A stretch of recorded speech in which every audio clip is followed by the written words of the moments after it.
السلام علیکم ورحمۃ اللہ وبرکاتہ۔ محترم ناظرین، آج کی نشست میں آپ حضرات کا استقبال ہے۔ الحمدللہ کفا وسلام علی عبادہ الذین اصطفیٰ، اما بعد، اعوذ باللہ من الشیطان الرجیم، بسم اللہ الرحمن الرحیم۔ وانذر بہ الذین یخافون ان یحشروا الی ربہم لیس لہم من دونہ ولی ولا شفیع لعلہم یتقون۔ اور اے نبی، آپ اس قرآن کے ذریعے سے ان لوگوں کو ڈرائیں جنہیں ڈر رہتا ہے کہ وہ اپنے رب کے پاس اکٹھا کیے جائیں گے، وہاں اس کے سوا ان کا کوئی دوست اور سفارشی نہ ہوگا، شاید وہ پرہیزگاری اختیار کریں۔ وَلَا تُطْرِدِ الَّذِينَ يَدْعُونَ رَبَّهُمْ بِالْغَدَاةِ وَالْعَشِيِّ يُرِيدُونَ وَجْهَهُ مَا عَلَيْكَ مِنْ حِسَابِهِمْ مِنْ شَيْءٍ وَمَا مِنْ حِسَابِكَ عَلَيْهِمْ مِنْ شَيْءٍ فَتَطْرُدَهُمْ فَتَكُونَ مِنَ الظَّالِمِينَ۔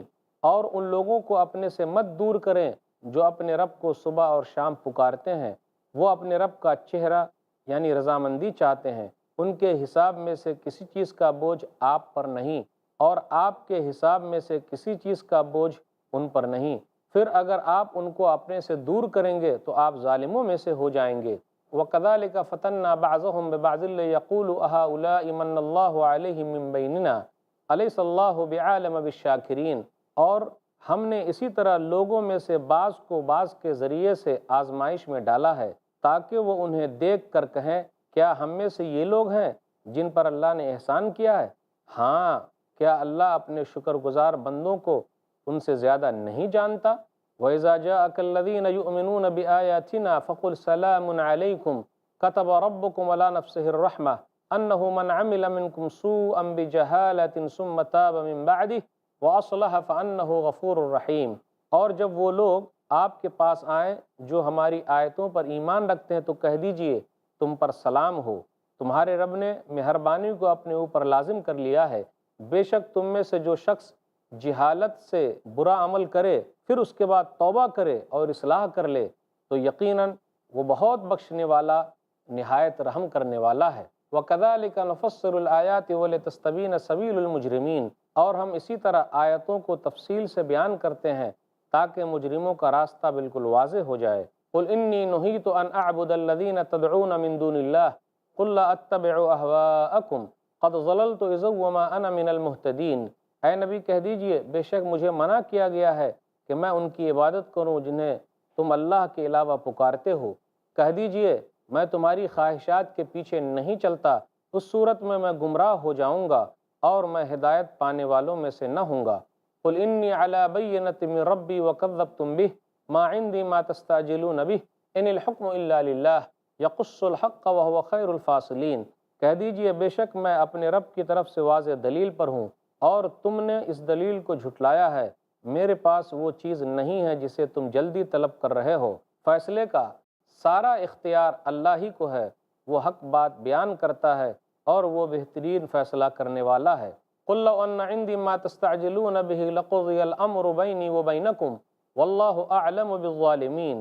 کہہ دیجئے، بے شک اگر میرے پاس وہ چیز ہوتی جسے تم جلدی طلب کر رہے ہو تو میرے اور تمہارے درمیان معاملہ کبھی کا چکا دیا گیا ہوتا، اور اللہ ظالموں کو خوب جانتا ہے۔ وَعِندَهُ مَفَاتِحُ الْغَيْبِ لَا يَعْلَمُهَا إِلَّا هُوَ وَيَعْلَمُ مَا فِي الْبَرِّ وَالْبَحْرِ وَمَا تَسْقُطُ مِنْ وَرَقَةٍ إِلَّا يَعْلَمُهَا وَلَا حَبَّةٍ فِي ظُلُمَاتِ الْأَرْضِ وَلَا رَطْبٍ وَلَا يَابِسٍ إِلَّا فِي كِتَابٍ مُبِينٍ۔ اور اسی کے پاس غیب کی کنجیاں ہیں، انہیں اس کے سوا کوئی نہیں جانتا، اور وہ جانتا ہے جو کچھ خشکی اور تری میں ہے، اور کوئی پتا ایسا نہیں گرتا جسے وہ جانتا نہ ہو، اور زمین کے اندھیروں میں کوئی دانہ ایسا نہیں پھوٹتا جسے وہ جانتا نہ ہو، اور کوئی تر چیز اور کوئی خشک چیز ایسی نہیں جو واضح کتاب میں لکھی ہوئی نہ ہو۔ خلاصہ کچھ یوں ہے کہ نبی صلی اللہ علیہ وسلم سے کہا جا رہا ہے کہ جو لوگ آپ کے پاس آتے ہیں، اللہ تعالیٰ کو یاد کرتے ہیں، صبح شام اللہ کو یاد کر رہے ہیں، تو آپ ان کا خیال رکھیے، کسی اور کے پیچھے مت پڑیے۔ ایسا نہیں ہے کہ اللہ کے یاد کرنے والے کو آپ بھول جائیں، ایسا نہیں، ان کا بڑا مقام ہے، ان کا بڑا مرتبہ ہے۔ پھر اس کے بعد یہ بتایا گیا کہ غیب کے خزانے اور اس کی چابیاں یہ سب اللہ کے پاس ہے۔ کوئی دانہ زمین کے اندر ہے، اللہ اس کو کس طریقے سے پھاڑتا اللہ کو معلوم، کوئی پتا کیسے گرتا ہے، کیوں گرتا ہے، اللہ تعالیٰ کو معلوم ہے۔ تمام چیزیں لوح محفوظ کے اندر موجود ہے۔ تو یہ مختصر سا خلاصہ تھا۔ اب تفسیر کے اندر ہم چلتے ہیں۔ رسول اللہ صلی اللہ علیہ وسلم سے کہا جا رہا ہے کہ آپ صحابہ کرام کی عزت کیجئے، ان کے مقام و مرتبے کو جانیے، اور یہ پیغام سب لوگوں کو دیا جا رہا ہے کہ جو لوگ ایک اللہ کو ماننے والے ہیں، گرچہ وہ غریب ہیں، نادار ہیں، محتاج ہیں، آپ ان کی عزت کیجئے، ان کو مقام مرتبے کو سمجھیے۔ ایسا نہیں کہ جو لوگ پیسے والے ہیں ان کے پیچھے آپ پڑے ہوئے ہیں، جی نہیں، یہ لوگ اللہ تعالیٰ کو ماننے والے ہیں تو ان کا مقام و مرتبہ کافی اونچا ہے، اور ہمیشہ سے رہا ہے کہ اسلام کو ماننے والے، ایک اللہ کو ماننے والے غریب لوگ ہی ہوتے ہیں۔ شروع میں غریب لوگ ہی ہوتے ہیں، اس کے بعد مالدار لوگ آتے ہیں، تو غریب لوگوں کی اہمیت زیادہ ہے، ان کا مقام و مرتبہ اللہ کے نزدیک بہت زیادہ ہے، کیونکہ وہ لوگ ایک اللہ کو ماننے والے ہیں۔ تو آپ ان کو اپنے سے دور مت کیجیے، کوئی حساب آپ سے نہیں لیا جائے گا، نہ ان سے کچھ پوچھا جائے گا آپ کے بارے میں، بس وہ اللہ کو مان رہے ہیں تو آپ ان کے مقام مرتبے کو پہچانیے، اپنے سے دور مت کیجیے۔ تو سب لوگوں کو پیغام دیا جا رہا ہے کہ جو لوگ توحید والے ہیں، گرچہ وہ غریب ہیں، فقیر ہیں، محتاج ہیں، لیکن اللہ کے نزدیک ان کا مقام و مرتبہ کافی اونچا ہے۔ ایک حدیث کے اندر آیا، صحیح مسلم کتاب البر والصلہ کتاب نمبر 45 حدیث نمبر 2622، رب اشعث مدفوع بالابواب لو اقسم علی اللہ لابرہ، کچھ ایسے بھی ہیں جن کو دروازوں سے بھگا دیا جاتا ہے، اگر وہ اللہ تعالیٰ پر قسم کھا لے تو اللہ تعالیٰ اس کے قسم کی لاج رکھ لے۔ تو یہ غریب، محتاج، فقیر، جن کو لوگ نہیں جانتے، دنیا نہیں جانتی، لیکن اللہ ان کو جانتا ہے، اللہ کے نزدیک ان کا مقام و مرتبہ کافی اونچا ہے۔ پھر اس کے بعد یہ کہا کہ الیس اللہ بعالم بالشاکرین، کیا اللہ تعالیٰ شکر گزار بندوں کو نہیں جانتا؟ سب کو اللہ تعالیٰ جانتا ہے۔ کفار مکہ، دوسرے لوگ کہا کرتے تھے کہ اگر واقعی اسلام سچا ہوتا، یہ واقعی قرآن سچا ہوتا تو ہم پہلے شکر گزار بن جاتے، تو ہم پہلے اسلام قبول کر لیتے اور ہم اس احسان کو پہلے لے لیتے، اگر واقعی یہ باتیں سچی تھی، لیکن ہم نے نہیں لیا۔ تو کیا مالداروں کا نہ ماننا اور غریبوں کا مان لینا اس بات کی دلیل ہے کہ مالدار لوگ حق پر ہیں اور غریب لوگ حق پر نہیں ہیں؟ اللہ بہتر جانتا ہے کون اللہ تعالیٰ کا شکریہ ادا کرتا ہے اور کون شکریہ ادا نہیں کرتا۔ پھر اسی طرح یہ کہا گیا کہ یہ مالدار لوگ ہمیشہ سے رہے ہیں، شروع سے رہے ہیں، وہ کہتے رہے ہیں کہ کیوں نہیں ایسا ہے، لو کان خیرا ما سبقونا الیہ، سورہ احقاف سورہ نمبر 46 آیت نمبر 11، کہ اگر یہ چیز بہتر ہوتی تو اس کے قبول کرنے میں یہ ہم سے سبقت نہ کرتے، یعنی کمزور لوگ پہلے قبول نہ کر لیتے، یہ چیز بہتر ہوتی تو ہم ہی پہلے قبول کر لیتے، ہم مالدار لوگ ہیں، ہم لوگ ایسا کرتے۔ نوح علیہ السلام کے مالداروں نے بھی یہی کہا، سورہ شعراء سورہ نمبر 26 آیت نمبر 111 سے 113 تک پڑھیے، انؤمن لک واتبعک الارذلون قال وما علمی بما كانوا يعملون ان حسابهم الا علی رب لو تشعرون، کیا ہم آپ پر ایمان لے آئیں حالانکہ آپ کے ماننے والے رذیل یعنی گھٹیا قسم کے لوگ ہیں؟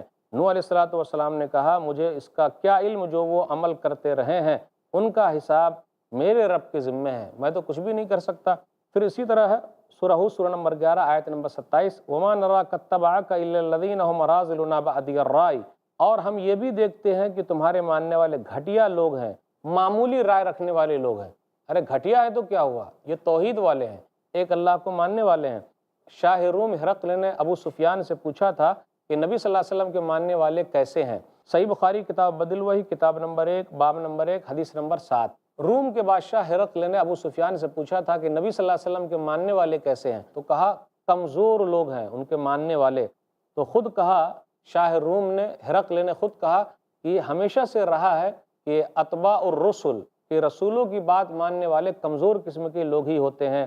اس کے بعد آیت نمبر 55 سے آیت نمبر 59 کے درمیان ہے، رسول کی دعوت جو ہے وہ دلیل پر مبنی ہے اور دلیل واضح ہے، جن کو بھی ماننا ہے وہ مان لے۔ اس کے بعد کہا جا رہا وَعِنْدَهُ مَفَاتِحُ الْغَيْبِ لَا يَعْلَمُهَا إِلَّا هُ، کہ نبی صلی اللہ علیہ وسلم سے کہا گیا تھا کہ آپ کہیے غیب کا علم میں نہیں جانتا، غیب کے تمام خزانے اللہ کے پاس ہے اور اللہ ہی اس کو جانتا ہے، کوئی بھی چیز کیا حرکت میں آتی اللہ کو معلوم، پتہ کیا گرے اللہ جانتا ہے، زمین کا دانہ جو ہے وہ کب پھٹے گا اللہ کو معلوم، اور ہر چیز کتاب کے اندر لکھی ہوئی ہے۔ تو غیب کا علم میرے پاس نہیں، غیب کا خزانہ میرے پاس نہیں، غیب کی چابیاں اللہ تعالیٰ ہی کے پاس ہے۔ تو ناظرین اکرام، اللہ تعالیٰ ہی سب کچھ جانتا ہے، اور اللہ تعالیٰ نے نبی صلی اللہ علیہ وسلم کو جو کچھ دیا ہے یہ ایک معجزہ ہے۔ وَهُوَ الَّذِي يَتَوَفَّاكُم بِاللَّيْلِ وَيَعْلَمُ مَا جَرَحْتُم بِالنَّهَارِ ثُمَّ يَبْعَثُكُم فِيهِ لِيُقْضَىٰ أَجَلٌ مُّسَمًّى ثُمَّ إِلَيْهِ مَرْجِعُكُمْ ثُمَّ يُنَبِّئُكُم بِمَا كُنتُمْ تَعْمَلُونَ، اور وہی ہے اللہ جو رات کو تمہیں فوت کرتا ہے اور وہ جانتا ہے جو کچھ دن میں تم کرتے ہو، پھر دوسرے دن میں تمہیں اٹھاتا ہے تاکہ زندگی کی مقررہ مدت پوری کی جائے، پھر اسی کی طرف تمہاری واپسی ہے، پھر وہ تمہیں بتا دے گا جو تم کرتے رہے ہو۔ وَهُوَ الْقَاهِرُ فَوْقَ عِبَادِهِ وَيُرْسِلُ عَلَيْكُمْ حَفَظَةً، حتی اذا جاء احدکم الموت توفته رسلنا وهم لا یفرطون، اور وہی اپنے بندوں پر غالب ہے اور تم پر محافظ یعنی فرشتے بھیجتا ہے، حتیٰ کہ جب تم میں سے کسی کو موت آتی ہے تو ہمارے فرشتے اسے فوت کرتے ہیں اور وہ اس میں کوتاہی نہیں کرتے۔ ثم ردوا الی اللہ مولاہم الحق الا لہ الحکم وہو اسرع الحاسبین، پھر وہ اللہ کی طرف لوٹائے جاتے ہیں جو ان کا سچا مالک ہے، خبردار فیصلے کا سارا اختیار اسی کو ہے اور وہ بہت جلد حساب لینے والا ہے۔ قل من ینجیکم من ظلمات البر والبحر تدعونہ تضرعا وخفیہ لئن انجانا من هذه لنکونن من الشاکرین، اے نبی کہہ دیجئے تمہیں خشکی اور تری کے اندھیروں سے کون نجات دیتا ہے، تم اسے عاجزی کرتے ہوئے اور رازداری سے پکارتے ہو اور کہتے ہو کہ اگر وہ ہمیں اس مصیبت سے نجات دے دے تو ہم ضرور شکر کرنے والوں میں سے ہو جائیں گے۔ قل اللہ ینجیکم منہا ومن کل کرب ثم انتم تشرکون، کہہ دیجئے اللہ ہی تمہیں اس مصیبت سے اور ہر غم سے نجات دیتا ہے، پھر بھی تم اسی کے ساتھ شرک کرتے ہو۔ قل هو القادر على ان يبعث عليكم عذابا من فوقكم او من تحت ارجلكم او يلبسكم شيعا ويذيق بعضكم بعض بعض انظر كيف نصرف الآيات لعلهم يفقهون، کہہ دیجئے وہی اس پر قدرت رکھتا ہے کہ تمہارے اوپر سے یا تمہارے پاؤں کے نیچے سے تم پر عذاب بھیجے، یا تمہیں گروہوں میں تقسیم کر کے ایک گروہ کو دوسرے کی طاقت کا مزہ چکھائے۔ دیکھیے ہم کس طرح آیتوں کو پھیر پھیر کر بیان کرتے ہیں تاکہ وہ سمجھیں۔ وَكَذَّبَ بِهِ قَوْمُكَ وَهُوَ الْحَقُّ قُل لَّسْتُ عَلَيْكُمْ بِوَكِيلٍ، اور اس قرآن کو آپ کی قوم نے جھٹلایا حالانکہ وہ حق ہے، کہہ دیجئے میں تم پر نگران نہیں ہوں۔ لِكُلِّ نَبَإٍ مُسْتَقَرٌّ وَسَوْفَ تَعْلَمُونَ، ہر ایک خبر کا وقت مقرر ہے اور جلد ہی تم جان لوگے۔ وَإِذَا رَأَيْتَ الَّذِينَ يَخُوضُونَ فِي آيَاتِنَا فَأَعْرِضْ عَنْهُمْ حَتَّى يَخُوضُوا فِي حَدِيثٍ غَيْرِهِ وَإِمَّا يُنْسِيَنَّكَ الشَّيْطَانُ فَلَا تَقْعُدْ بَعْدَ الذِّكْرَى مَعَ الْقَوْمِ الظَّالِمِينَ، اور جب آپ ان لوگوں کو دیکھیں جو ہماری آیتوں پر نکتہ چینی کر رہے ہوتے ہیں تو آپ ان کے پاس سے ہٹ جائیں یہاں تک کہ وہ اس کے علاوہ کسی اور بات میں مشغول ہو جائیں، اور اگر شیطان آپ کو یہ بات بھلا دے تو یاد آنے پر ان ظالم لوگوں کے پاس مت بیٹھیں۔ وَمَا عَلَى الَّذِينَ يَتَّقُونَ مِنْ حِسَابِهِم مِّنْ شَيْءٍ وَلَكِنْ ذِكْرَىٰ لَعَلَّهُمْ يَتَّقُونَ وَمَا عَلَى الَّذِينَ يَتَّقُونَ مِنْ حِسَابِهِم مِّنْ شَيْءٍ وَلَكِنْ ذِكْرَىٰ لَعَلَّهُمْ يَتَّقُونَ، ان کے حساب میں سے کسی چیز کی ذمہ داری ان لوگوں پر نہیں جو پرہیزگاری اختیار کرتے ہیں، اور لیکن نصیحت کرنا ان کا فرض ہے تاکہ وہ بھی پرہیزگاری اختیار کریں۔ وَذَرِ الَّذِينَ اتَّخَذُوا دِينَهُمْ لَعِبًا وَلَهْوًا وَغَرَّتْهُمُ الْحَيَاةُ الدُّنْيَا وَذَكِّرْ بِهِ أَن تُبْصَلَ نَفْسٌ بِمَا كَسَبَتْ لَيْسَ لَهَا مِن دُونِ اللَّهِ وَلِيٌّ وَلَا شَفِيعٌ وَإِن تَعْدِلْ كُلَّ عَدْلٍ لَّا يُؤْخَذْ مِنْهَا أُولَٰئِكَ الَّذِينَ أُبْصِلُوا بِمَا كَسَبُوا لَهُمْ شَرَابٌ مِّنْ حَمِيمٍ وَعَذَابٌ أَلِيمٌ بِمَا كَانُوا يَكْفُرُونَ، اور اے نبی ان لوگوں کو چھوڑ دیجئے جنہوں نے اپنے دین کو کھیل تماشا بنا لیا ہے اور دنیا کی زندگی نے انہیں دھوکے میں ڈال رکھا ہے، اور آپ اس قرآن کے ذریعے سے نصیحت کرتے رہیے تاکہ کوئی شخص اپنے کرتوتوں کے وبال سے ہلاک نہ کیا جائے۔ اللہ کے سوا کوئی اس کا دوست اور سفارشی نہ ہوگا، اور اگر وہ بدلے میں ہر طرح کا فدیہ دے دے تو وہ بھی اس سے نہیں لیا جائے گا۔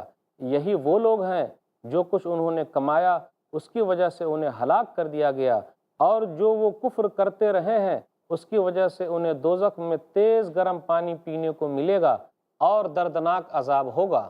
قُلْ أَنَدْعُو مِن دُونِ اللَّهِ مَا لَا يَنفَعُنَا وَلَا يَضُرُّنَا وَنُرَدُّ عَلَىٰ أَعْقَابِنَا بَعْدَ إِذْ هَدَانَا اللَّهُ كَالَّذِي اسْتَهْوَتْهُ الشَّيَاطِينُ فِي الْأَرْضِ حَيْرَانَ لَهُ أَصْحَابٌ يَدْعُونَهُ إِلَى الْهُدَى ائْتِنَا قُلْ إِنَّ هُدَى اللَّهِ هُوَ الْهُدَىٰ وَأُمِرْنَا لِنُسْلِمَ لِرَبِّ الْعَالَمِينَ، اے نبی کہہ دیجئے کیا ہم اللہ کے سوا ان کو پکاریں جو ہمیں نہ فائدہ دے سکتے ہیں اور نہ نقصان پہنچا سکتے ہیں، اور جب اللہ ہمیں سیدھا راستہ دکھا چکا ہے تو کیا اس کے بعد ہم الٹے پاؤں پھر جائیں؟ اس شخص کی طرح جسے شیطانوں نے زمین میں بہکا دیا ہو، وہ زمین میں حیران پھرتا ہو، اس کے کچھ ساتھی ہوں جو اسے سیدھی راہ کی طرف بلاتے ہوں کہ ہمارے پاس آ جا، کہہ دیجئے بے شک ہدایت تو اللہ ہی کی ہدایت ہے، اور ہمیں حکم دیا گیا ہے کہ ہم سب جہانوں کے رب کے فرما بردار ہو جائیں۔ وَأَنْ أَقِيمُوا الصَّلَاةَ وَاتَّقُوهُ وَهُوَ الَّذِي إِلَيْهِ تُحْشَرُونَ، اور یہ کہ نماز قائم کرو اور اس اللہ سے ڈرو اور وہی ہے جس کی طرف تم اکٹھا کیے جاؤ گے۔ وَهُوَ الَّذِي خَلَقَ السَّمَاوَاتِ وَالْأَرْضَ بِالْحَقِّ وَيَوْمَ يَقُولُ كُن فَيَكُونُ، اور وہی ہے جس نے آسمانوں اور زمین کو حق کے ساتھ پیدا کیا، اور جس دن وہ کہے گا ہو جا تو حشر برپا ہو جائے گی۔ قولہ الحق وَلَهُ الْمُلْكُ يَوْمَ يُنفَخُ فِي الصُّورِ عَالِمُ الْغَيْبِ وَالشَّهَادَةِ وَهُوَ الْحَكِيمُ الْخَبِيرُ۔ اسی کا قول حق ہے، اور جس دن سور پھونکا جائے گا اس دن اسی کی حکومت ہوگی، وہ چھپی اور ظاہر سب باتوں کو جاننے والا ہے، اور وہی حکمت والا خبر رکھنے والا ہے۔ محترم ناظرین، ابھی آپ نے سورہ نام سورہ نمبر 6 میں آیت نمبر 60 سے آیت نمبر 73 تک 14 آیتیں سنی۔ اس کا کچھ خلاصہ یہ ہے کہ اللہ تعالیٰ بندے کو موت سے پہلے اور بعد میں بھی اپنے ہاتھ میں لے لیتا ہے، یعنی بندہ جو ہے وہ اللہ تعالیٰ ہی کے ہاتھ میں، موت سے پہلے بھی موت کے بعد بھی۔ پھر اس کے بعد یہ ذکر ہوا کہ اللہ تعالیٰ اپنے فضل و کرم سے کس طریقے سے لوگوں کو نوازتا ہے، اور اگر لوگ اللہ تعالیٰ کی بات نہ مانیں تو کس طریقے سے اللہ تعالیٰ پکڑ لیتا ہے، اوپر سے بھی پکڑتا ہے، نیچے سے بھی پکڑتا ہے، آپس میں بھی لڑا دیتا ہے، اس کا تذکرہ ہوا۔ پھر اس کے بعد یہ کہا گیا کہ دعوت تو لوگوں کو دینی ہے، دعوت دینے میں زبردستی کرنا نہیں۔ اس کے بعد یہ ذکر ہوا ایمان اور عمل صالح کے بعد لوگ کفر کی طرف لوٹ آتے ہیں تو ان کا بڑا نقصان ہے۔ ایسے ہیں وہ لوگ گویا کہ شیطان نے ان کو بہکا دیا، جنگلوں میں وہ بھٹک رہے ہیں۔ ناظرین اکرام، اب ذرا تفسیر کے اندر آتے ہیں۔ آیت نمبر 60 سے آیت نمبر 62 کے درمیان کہ بندے موت سے پہلے اور بعد میں بھی اللہ ہی کے ہاتھ میں ہیں۔ وَهُوَ الَّذِي يَتَوَفَّاكُم بِاللَّيْلِ، اللہ وہ ہے جو تم لوگوں کو رات میں موت دیتا ہے۔ اور اللہ تعالیٰ نے اس طریقے سے کئی آیتوں میں کہا۔ سورہ زمر سورہ نمبر 39 آیت نمبر 42، اللہ یتوفی الانفس حین موتها والتی لم تمت فی منامها فیمسک التی قضا علیہ الموت ویرسل الاخرى الی اجل مسمى، اللہ لوگوں کے مرنے کے وقت ان کی روحیں قبض کر لیتا ہے، اور جس کی موت نہیں آئی ہوتی اسے اس کی نیند میں قبض کر لیتا ہے، پھر جب اس نے موت کا فیصلہ کر دیا ہو تو ان کو روک رکھتا ہے اور باقی روحوں کو ایک مقررہ مدت تک کے لیے چھوڑ دیتا ہے۔ اس آیت میں وفات کبریٰ اور وفات صغریٰ، وفات کبریٰ مطلب موت اور وفات صغریٰ مطلب نیند، اس لیے کہا جاتا ہے نیند جو ہے وہ موت کی خالہ ہے، اور اللہ تعالیٰ نیند میں بھی لوگوں کی روح کو کس طریقے سے لے لیتا ہے، اور جب موت آتی ہے تو اس طریقے سے بھی اللہ تعالیٰ لوگوں کی روح کو قبض کر لیتا ہے۔ تو لوگ چاہے جیسے بھی ہو، رات میں ہو، نیند کی حالت میں ہو، یا پھر موت جیسے بھی آئے، تمام حالتوں میں بندہ اللہ سے الگ نہیں ہے، بلکہ اللہ تعالیٰ کے قبضۂ قدرت کے اندر ہے۔ رات اور دن اللہ تعالیٰ کی بڑی رحمت ہے۔ اللہ تعالیٰ نے رات کا تذکرہ کیا، دن کا تذکرہ کیا۔ دن میں کام کرنا ہے اور رات میں آرام کرنا ہے، یہ اللہ تعالیٰ کی ایک رحمت ہے اور اللہ تعالیٰ کی طرف سے ایک نعمت ہے۔ وَمِن رَحْمَتِهِ جَعَلَ لَكُمُ اللَّيْلَ وَالنَّهَارَ لِتَسْكُنُوا فِيهِ وَلِتَبْتَغُوا مِنْ فَضْلِهِ، اور اللہ کی رحمت میں سے ہے کہ اسی نے تمہارے لیے دن اور رات بنائے، یعنی رات میں سکون حاصل کرو اور دن میں اللہ تعالیٰ کا فضل تلاش کرو۔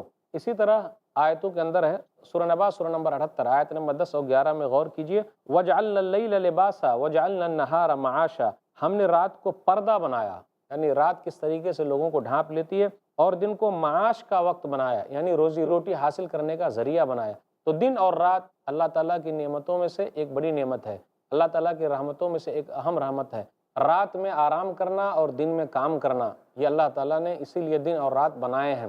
وَهُوَ الْقَاهِرُ فَوْقَ عِبَادِهِ، اور اللہ تعالیٰ اپنے بندوں پر غالب ہے۔ اللہ تعالیٰ کی عظمت اور اللہ تعالیٰ کا جلال ہر چیز پر غالب ہے۔ اللہ تعالیٰ اپنی قدرت کے اعتبار سے اللہ تعالیٰ ہر چیز پر غالب ہے، اللہ تعالیٰ سے آگے کوئی جا نہیں سکتا۔ اس کے بعد آگے یہ ذکر ہوا وَيُرْسِلُ عَلَيْكُمْ حَفَظَةً، اور فرشتے جو ہے وہ انسان کی نگرانی کر رہے ہیں۔ فرشتوں کو اللہ تعالیٰ نے انسان کی نگرانی کے لیے لگا رکھا ہے، فرشتے نگران ہیں۔ کئی آیتوں میں اس طریقے سے ذکر ہے، سورہ انفطار سورہ نمبر 82 آیت نمبر 10، وَإِنَّ عَلَيْكُمْ لَحَافِظِينَ كِرَامًا كَاتِبِينَ، اور بے شک تمہارے اوپر نگران متعین ہے اور وہ لوگ لکھ رہے ہیں، کرامن کاتبین، دونوں طرف فرشتے بیٹھے ہوئے ہیں، وہ لکھ رہے ہیں۔ دائیں طرف والے اچھی چیز لکھتے ہیں اور بائیں طرف والے بری چیز لکھتے ہیں۔ ناظرین غور کیجئے، ہم اور آپ کس فرشتوں کو زیادہ چانس دے رہے ہیں؟ بری چیز لکھنے والے کو چانس دے رہے ہیں یا اچھی چیز لکھنے والے کو چانس دے رہے ہیں؟ زبان سے جو بھی چیز نکلتی ہے فرشتے اس کو لکھ رہے ہیں، ایک نگران متعین ہے۔ ہم اور آپ آزاد نہیں ہیں۔ اسی طریقے سے سورہ قاف سورہ نمبر 50 آیت نمبر 17 اور 18 میں ہے، اِذْ يَتَلَقَّى الْمُتَلَقِّيَانِ عَنِ الْيَمِينِ وَعَنِ الشِّمَالِ قَعِيدٌ مَا يَلْفِظُ مِنْ قَوْلٍ إِلَّا لَدَيْهِ رَقِيبٌ عَتِيدٌ، جب وہ کوئی کام کرتا ہے تو دو لکھنے والے جو دائیں اور بائیں بیٹھے ہوئے لکھ لیتے ہیں۔ تو آدمی کی زبان سے جو چیز بھی نکلتی ہے اس کو لکھا جا رہا ہے، ایک نگہبان متعین ہے اور وہ لوگ لکھ لیتے ہیں، اس کے لیے ہمیشہ تیار بیٹھے ہوئے ہیں۔ اس لیے ناظرین کرام، کوئی چیز بولنے سے پہلے تول لیجئے کیا بول رہے ہیں، ورنہ گڑبڑ ہو جائے گا۔ زبان صحیح رہے گی تو فائدہ ہے، اگر زبان کے ذریعے آپ لوگوں کو تکلیف پہنچائیں گے تو نقصان خود اپنا بھی ہے، دوسرے لوگوں کا بھی ہے، اور فرشتے جو دونوں طرف بیٹھے ہوئے وہ لکھ رہے ہیں، اس لیے دائیں طرف والے فرشتے کو زیادہ چانس دیجیے کہ وہ لکھیں، اور بائیں طرف والے کو کم لکھنے کا موقع دیجیے۔ میرے حساب سے ہر شام میں اگر ہم اور آپ اپنا محاسبہ کر لیں تو یہ بات اچھی رہے گی کہ جی میں نے دائیں طرف والے کو چانس دیا یا بائیں طرف والے کو چانس دیا۔ اس طریقے سے اپنی زندگی گزاریے، انشاءاللہ دنیا میں بھی فائدہ ہوگا اور آخرت میں بھی فائدہ ہوگا۔ پھر آگے ایک ذکر ہے، حتیٰ اذا جاء احدکم الموت توفتہ رسلنا وہم لا یفرطون، جب تم میں سے کسی کی موت کا وقت آتا ہے تو ہمارے فرشتے اس کو موت دیتے ہیں، توفتہ رسلنا وہم لا یفرطون، اور وہ ذرہ برابر اس سے ہٹے ہوئے نہیں ہیں، یعنی ذرہ برابر وہ کوتاہی نہیں کرتے۔ یہاں جو آیا توفتہ رسلنا، ہمارے فرشتے جو ہیں اس کو موت دیتے ہیں۔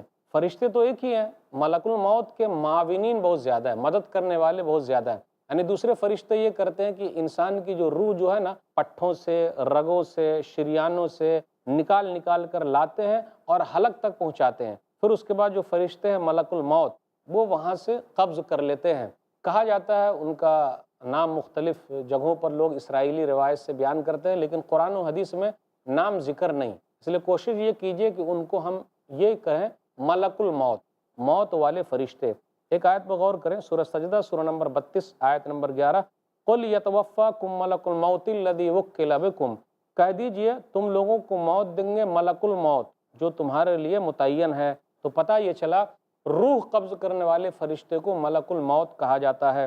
اس کے بعد آیت نمبر 63، 64، 65 پر غور کیجئے، اللہ تعالیٰ اپنے فضل و کرم کا ذکر کر رہا ہے کہ ذرا اللہ تعالیٰ کی نعمت کو یاد کرو، ذرا اللہ تعالیٰ کی نعمت کو دیکھو، اور اگر تم اللہ تعالیٰ کی نعمت کو نہیں یاد کرو گے اور اللہ تعالیٰ کا شکر ادا نہیں کرو گے تو اللہ پکڑ بھی لے گا اور اللہ تعالیٰ تم لوگوں کو عذاب میں مبتلا کرے گا۔ کہا جاتا ہے کہ جب لوگوں کو تکلیف پہنچتی ہے تو کس طریقے سے اللہ تعالیٰ کو یاد کرتے ہیں۔ ارے غور تو کرو، جنگلوں کے اندر، صحراؤں کے اندر تم جب پریشانی میں ہوتے ہو، کس طریقے سے سمندر میں چل رہے ہو، پریشان حال ہو، کون ہے پریشانی کو دور کرنے والا؟ کشتی کو سمندر کی موجوں سے بچا کر کے کون لاتا ہے؟ اللہ تعالیٰ ہی تو ہے۔ اس لیے یاد رکھو، اللہ تعالیٰ کی نعمت کا شکریہ ادا کرو، اور اللہ تعالیٰ نے جتنی نعمتیں دی ہے اگر تم شکریہ ادا کرو گے تو تمہارا بہت فائدہ ہے۔ لوگوں کو کیا ہو گیا ہے، سمندر کے اندر وہ تکلیف میں ہے پھر بھی کس کو یاد کر رہے ہیں؟ یعنی ڈوبنے کا ڈر ہے، خوف ہے تو اللہ ہی کو یاد کرتے ہیں، لیکن جب سمندر سے باہر آ جاتے ہیں تو اللہ کو چھوڑ کر کسی اور کو یاد کر رہے ہیں۔ بھلا یہ تو بتاؤ، جھونکے ہیں ہوا کے، سمندر کے اندر ہوا کا جھونکا چل رہا ہے، کون ہے اس میں بچانے والا؟ صرف اللہ تعالیٰ کی ذات ہے جو بچانے والی ہے۔ تو آدمی کو چاہیے کہ غور کرے۔ اب ہوائی جہاز کو دیکھیے، ہوا میں ہوائی جہاز اڑ رہا ہے، کون ہے بچانے والا؟ اللہ تعالیٰ ہی بچانے والا ہے، کوئی مددگار نہیں ہے۔ لوگ جب پریشانی میں ہوتے ہیں تو اللہ تعالیٰ کو یاد کرتے ہیں، لیکن جب پریشانی ختم ہو جاتی ہے تو اللہ تعالیٰ کو بھول جاتے ہیں۔ یہ اچھے لوگ نہیں ہیں۔ اللہ تعالیٰ نے اپنی نعمتوں کا تذکرہ کرتے ہوئے کہا، سورہ نمل سورہ نمبر 27 آیت نمبر 63، اَمَّن يَهْدِيكُم فِي ظُلُمَاتِ الْبَرِّ وَالْبَحْرِ وَمَن يُرْسِلُ الرِّيَاحَ بُشْرًا بَيْنَ يَدَيْ رَحْمَتِهِ أَإِلَٰهٌ مَّعَ اللَّهِ تَعَالَى اللَّهُ عَمَّا يُشْرِكُونَ، بھلا کون تم کو خشکی اور تری سمندر کے اندر اندھیروں میں راستہ دکھاتا ہے، اور کون ہوا کو اپنی رحمت کے آگے خوشخبری بنا کر بھیجتا ہے؟ اب بھلا یہ بتائیے سمندر کے اندر کون ہے جو ہمیں نجات دے؟ کوئی نہیں اللہ کے علاوہ۔ پھر اسی طریقے سے ہوائیں چلتی ہے، وہ چند طرح کی ہوائیں ہیں۔ ہوائیں جو چلتی ہے، کچھ طریقے کی ہوائیں، کچھ خوشخبری دینے والی ہے، جی ہاں یہاں کی ہوا چلے اس کا فائدہ، کچھ ہوائیں ایسی چلتی ہے جو نقصان والی ہے۔ تو بھلا بتاؤ، خوشخبری دینے والی ہوائیں اللہ نے بھیجا ہے، اللہ کے علاوہ کوئی ہے؟ اللہ کے ساتھ کسی کو شریک ٹھہرایا جائے؟ جی نہیں، کوئی لائق نہیں ہے۔ تعالی اللہ عما یشرکون، اللہ کی ذات بلند ہے جو وہ لوگ شریک کر رہے ہیں۔ اللہ کی پکڑ بھی بہت سخت ہے، اگر تم لوگ بات نہیں مانو گے تو اللہ تعالیٰ پکڑ لے گا، اوپر سے بھی پکڑے گا، نیچے سے بھی پکڑے گا، اور آپس میں بھی لڑا کے پکڑ لے گا۔ اللہ نے کہا آیت نمبر 65 کے اندر، قُلْ هُوَ الْقَادِرُ عَلَىٰ أَن يَبْعَثَ عَلَيْكُمْ عَذَابًا مِّن فَوْقِكُمْ أَوْ مِن تَحْتِ أَرْجُلِكُمْ أَوْ يَلْبِسَكُمْ شِيَعًا وَيُذِيقَ بَعْضَكُمْ بَأْسَ بَعْضٍ انظُرْ كَيْفَ نُصَرِّفُ الْآيَاتِ لَعَلَّهُمْ يَفْقَهُونَ، وہی قادر ہے کہ تم پر کوئی عذاب اوپر سے بھیج دے۔ اوپر سے عذاب جیسے آسمان سے بارش بہت زیادہ ہو، ہوا تیز چلے، پتھر کے ذریعے سے اللہ تعالیٰ عذاب دے، یا پھر ظالم حاکم متعین کر دے، ظالم بادشاہ کو مسلط کر دے۔ پھر اسی طریقے سے تمہارے پاؤں تلے سے تم کو عذاب دے، جیسے زمین میں دھسا دے، طوفان آ جائے، زلزلہ آ جائے، سیلاب آ جائے، سب لوگ ڈوب جائیں، پریشان ہو جائیں تو اللہ تعالیٰ کیا کرتا ہے، اس طریقے سے بھی لوگوں کو عذاب دیتا ہے۔ یا پھر ماتحت جو لوگ ہیں، نوکر چاکر لوگ ہیں، وہ خیانت کرنے والے ہو جائیں تو یہ چیز بھی شامل ہے کہ نیچے سے عذاب دینا اور امانت داری اس کے اندر سے ختم ہو جائے۔ یا تم کو گروہ گروہ کر کے سب کو بھرا دے، آپس میں بھرا دے، سب لوگ ایک دوسرے کے ساتھ بھرنے لگے، ایک دوسرے کے ساتھ مار پیٹ کریں اور تمہارے ایک کو دوسرے کی لڑائی چکھا دے۔ یلبسکم آیا یخلط امرکم، تمہارے معاملے کو خلط ملط کر دے یا مشتبہ کر دے، جس کی وجہ سے تم گروہوں اور جماعتوں میں بٹ جاؤ۔ دیکھ ہی رہے ہیں، افسوس کے ساتھ کہنا پڑتا ہے، لوگ گروہوں میں بٹ گئے۔ قرآن و حدیث کو چھوڑنے کا نتیجہ ہے۔ ناظرین اکرام، ہمیں اور آپ کو قرآن و حدیث کو پکڑنا ہے۔ اتحاد و اتفاق پیدا کرنے کا سب سے بہترین ذریعہ قرآن اور حدیث ہے۔ تو گروہوں میں بٹ جانا یہ بھی عذاب کی ایک شکل ہے، بچ کے رہیے۔ قرآن و حدیث کو چھوڑنے کا نتیجہ ہے کہ ہم ادھر ادھر بھٹک گئے۔ آئیے قرآن و حدیث کو لازم پکڑ لیجئے۔ اس کے بعد ذکر ہو رہا یذیق ای یقتل بعضکم بعضا، تمہارا ایک دوسرے کو قتل کرنا، یعنی ایک گروہ دوسرے گروہ کو قتل کرے اور لڑائی کر کے مزہ چکھا دے۔ نبی صلی اللہ علیہ وسلم نے 3 دعائیں کی ہے، ایک دعا نبی صلی اللہ علیہ وسلم کی قبول نہیں ہوئی۔ ایک حدیث کے اندر آیا، صحیح مسلم کتاب الفتن کتاب نمبر 52 حدیث نمبر 2890، نبی صلی اللہ علیہ وسلم فرماتے ہیں میں نے 3 دعائیں کی ہے۔ نمبر 1، میں نے اللہ سے دعا کی کہ ساری امت کو قحط سالی میں مبتلا کر کے ہلاک نہ کر، اللہ نے یہ دعا قبول کر لی کہ بارش ہی نہیں ہو رہی ہے، سب لوگ مر جائیں، اللہ نے یہ دعا قبول فرمائی۔ دوسری دعا، اللہ تعالیٰ تمام امت کو، میری امت کے تمام لوگوں کو ڈبو کر کے مت مار کہ سب لوگ ڈوب جائیں، اللہ نے یہ دعا قبول فرمائی کہ تمام لوگوں کو اللہ تعالیٰ ڈبا کر کے نہیں مارے گا۔ تیسری دعا کی کہ میری امت کو آپس میں اختلاف و انتشار میں مبتلا نہ کر، فمنعنیہا، تو اللہ تعالیٰ نے یہ دعا کرنے سے مجھے منع کر دیا۔ اب اللہ تعالیٰ کا یہ طریقہ ہے، لیکن ہمیں اور آپ کو قرآن کو پکڑ کے رکھنا ہے۔ وَاعْتَصِمُوا بِحَبْلِ اللَّهِ جَمِيعًا وَلَا تَفَرَّقُوا، سورہ آل عمران سورہ نمبر 3 آیت نمبر 103، لوگو اللہ کی رسی کو مضبوطی کے ساتھ تھام لو اور جدائی مت پیدا کرو۔ تو قرآن کو تھامے رہیں گے تو ایسا کچھ بھی نہیں ہوگا۔ اللہ سے دعا کریں کہ اللہ تعالیٰ ہم لوگوں کو کتاب و سنت پر چلنے اور اس پر عمل کرنے اور لوگوں تک پہنچانے کی توفیق دے، آمین۔ ناظرین اکرام، آیت نمبر 67 سے آیت نمبر 69 تک، 1:70 تک غور کیجئے کہ لوگوں کو اللہ کی طرف بلانا ہے، زبردستی نہیں ہے، جو مانیں گے فائدہ ان کا ہے۔ وَقُلِ الْحَقُّ مِن رَبِّكُمْ فَمَنْ شَاءَ فَلْيُؤْمِنْ وَمَنْ شَاءَ فَلْيَكْفُرْ، سورہ کہف سورہ نمبر 18 آیت نمبر 29 کے اندر آیا، آپ کہہ دیجئے آپ کے رب کی طرف سے یہی حق ہے، جو چاہے تو مومن بن جائے، جو چاہے تو کافر بن جائے۔ پھر اس کے بعد یہ کہا جا رہا ہے جو لوگ آیتوں کا مذاق اڑاتے ہیں ان کے ساتھ نہ بیٹھیے۔ آیت نمبر 68 میں ہے وَإِذَا رَأَيْتَ الَّذِينَ يَخُوضُونَ فِي آيَاتِنَا فَأَعْرِضْ عَنْهُمْ حَتَّى يَخُوضُوا فِي حَدِيثٍ غَيْرِهِ وَإِمَّا يَنسِيَنَّكَ الشَّيْطَانُ فَلَا تَقْعُدْ بَعْدَ الذِّكْرَىٰ مَعَ الْقَوْمِ الظَّالِمِينَ۔ یہاں منع کیا جا رہا ہے جو لوگ اللہ کی آیتوں کا مذاق اڑاتے ہیں، قرآن کا مذاق اڑاتے ہیں، حدیث کا مذاق اڑاتے ہیں، اگر ہم اور آپ اس مجلس میں بیٹھے ہوں تو وہاں سے اٹھ کے چلے آئیں۔ اگر قرآن کا مذاق اڑایا جا رہا ہو، حدیث کا مذاق اڑایا جا رہا ہو، لیکن ہم اس مجلس میں جاتے ہیں تاکہ لوگوں کو بتائیں، تو ایسی مجلس میں جانا صحیح ہے، تاکہ لوگوں کو ڈرائیں کہ اللہ کا عذاب آنے والا ہے، اس لیے تم لوگ رک جاؤ۔ آیت نمبر 70 کے اندر یہ آیا کہ جو لوگ دنیاوی زندگی میں مست ہیں یہ لوگ دھوکے میں ہیں، کل قیامت کا دن ہوگا، کوئی اس کا مددگار نہیں ہوگا، کوئی سفارش کرنے والا نہیں ہوگا۔ پھر اسی طریقے سے مال کا معاوضہ نہیں چلے گا، وہاں دوستی یاری نہیں چلے گی، سفارش نہیں چلے گی، لوگ مال دینا چاہیں گے کہ اللہ مال لے لے اور ہم کو چھوڑ دے، تو ایسا کچھ بھی نہیں ہونے والا ہے، اس لیے دنیا کے اندر تیاری کرنا ہے۔ وَإِذْ قَالَ إِبْرَاهِيمُ لِأَبِيهِ آزَرَ أَتَتَّخِذُ أَصْنَامًا آلِهَةً إِنِّي أَرَاكَ وَقَوْمَكَ فِي ضَلَالٍ مُبِينٍ، اور جب ابراہیم نے اپنے باپ آزر سے کہا کیا تم بتوں کو معبود ٹھہراتے ہو، بے شک میں تمہیں اور تمہاری قوم کو کھلی گمراہی میں پڑے دیکھتا ہوں۔ وَكَذَلِكَ نُرِي إِبْرَاهِيمَ مَلَكُوتَ السَّمَاوَاتِ وَالْأَرْضِ وَلِيَكُونَ مِنَ الْمُوقِنِينَ، اور اسی طرح ہم ابراہیم کو آسمانوں اور زمین کی بادشاہی دکھاتے تھے تاکہ وہ یقین کرنے والوں میں سے ہو جائیں۔ فلما جن علیہ اللیل رأى کوكبا قال هذا ربی فلما افل قال لا احب العافلین، چنانچہ جب اس پر رات چھا گئی تو اس نے ایک ستارہ دیکھا، ابراہیم نے کہا یہ میرا رب ہے، پھر جب وہ غروب ہو گیا تو کہا میں غروب ہونے والوں سے محبت نہیں کرتا۔ فلما رأى القمر بازغا قال هذا ربی فلما افل قال لئن لم يهدني ربی لأكونن من القوم الضالین، پھر جب اس نے چاند چمکتا ہوا دیکھا تو کہا یہی میرا رب ہے، پھر جب وہ غروب ہو گیا تو اس نے کہا اگر میرے رب نے مجھے ہدایت نہ دی تو یقیناً میں گمراہ قوم میں سے ہو جاؤں گا۔ فلما رأى الشمس بازغة قال هذا ربي هذا أكبر فلما أفلت قال يا قوم إني بريء مما تشركون۔ چنانچہ جب اس نے سورج کو جگمگاتا ہوا دیکھا تو کہا یہ میرا رب ہے، یہ سب سے بڑا ہے۔ پھر جب وہ بھی غروب ہو گیا تو اس نے کہا اے میری قوم، بے شک جنہیں تم شریک ٹھہراتے ہو میں ان سے بیزار ہوں۔ انی وجہت وجہی للذی فطر السماوات والارض حنیفا وما انا من المشرکین، بے شک میں نے اپنا چہرہ اس ذات کی طرف مرکوز کر لیا ہے جس نے آسمانوں اور زمین کو پیدا کیا، میں اسی اللہ کا پرستار ہوں اور میں مشرکوں میں سے نہیں ہوں۔ وحاجہ قومہ قال اتحاجونی فی اللہ وقد ہدان ولا اخاف ما تشرکون به الا ان یشاء ربی شیئا وسع ربی کل شیء علما افلا تتذکرون۔ اور اس کی قوم نے اس سے جھگڑا کیا تو اس ابراہیم نے کہا کیا تم مجھ سے اللہ کے بارے میں جھگڑا کرتے ہو، حالانکہ اسی نے مجھے ہدایت دی ہے اور میں ان سے نہیں ڈرتا جنہیں تم اس کا شریک ٹھہراتے ہو۔ ہاں اگر میرا رب کچھ چاہے تو وہ ضرور ہو سکتا ہے، میرے رب کا علم ہر چیز پر چھایا ہوا ہے، کیا پھر تم نصیحت حاصل نہیں کرتے؟ وَكَيْفَ أَخَافُ مَا أَشْرَكْتُمْ وَلَا تَخَافُونَ أَنَّكُمْ أَشْرَكْتُمْ بِاللَّهِ مَا لَمْ يُنَزِّلْ بِهِ عَلَيْكُمْ سُلْطَانًا فَأَيُّ الْفَرِيقَيْنِ أَحَقُّ بِالْأَمْنِ إِن كُنتُمْ تَعْلَمُونَ۔